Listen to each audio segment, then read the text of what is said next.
ছোটবেলায় মার বলা কিছু মিথ্যা কথা, তুই ধর কোনো ভুল করলি, মা বলবে এখানে এখানে কিছু বলবো না, আর যেই পাশে আসবি না খুব গাম খেলা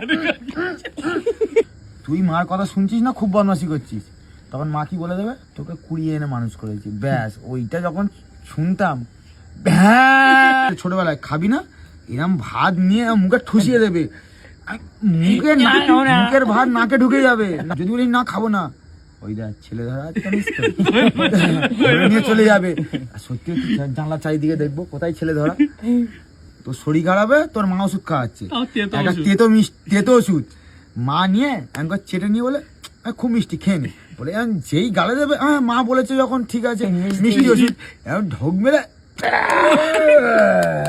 বাবা মার স্থান ভগবানের ওপর, মা মিথ্যে কথা বলে আমাদের ভালোর জন্য। কিছু কিছু ছেলে মেয়েরা ঘাপ করে একটা সুন্দর দেখে মেয়ে দেখে, তার সঙ্গে ডেটিং সেটিং করে, চিনলো না জানলো না, সুন্দর দেখতে, ঠিক আছে, এনে ঘরে তুললো, সে কি বললো, তোমার বাবা মাকে আমি দেখবো না, তোমার বাবা মা আমার ভালো সহ্য করতে পারে না, সেও ভেড়াচোদা হয়ে যায় বউয়ের কথায়, ব্যাস বাবা মাকে নিয়ে গিয়ে বৃদ্ধাশ্রম।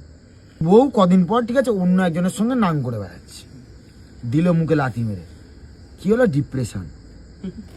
মা মিথ্যে কথা বলতো এই কারণের জন্য, আমাদের ভালোর জন্য। আজকে যদি আমাদের একটু হাতে লাগে পায়ে লাগে, ও দুনিয়ার কোনো চুদির বেটা এসে জিজ্ঞেস করবে না যে কি হয়েছে দেখি, কিন্তু মা এসে জিজ্ঞেস করবে কি হয়েছে আগে ওষুধ লাগিয়ে দেবে। তোর মনের ভিতরে যত কষ্ট থাকুক, তুই ঠিক আছে বাবা মার কাছ থেকে লুকিয়ে রাখিস, ঠিক মা ঠিক জানতে পারবে, ছেলে মেয়ের মুখ দেখে জানতে পারবে কিছু একটা হয়েছে তার।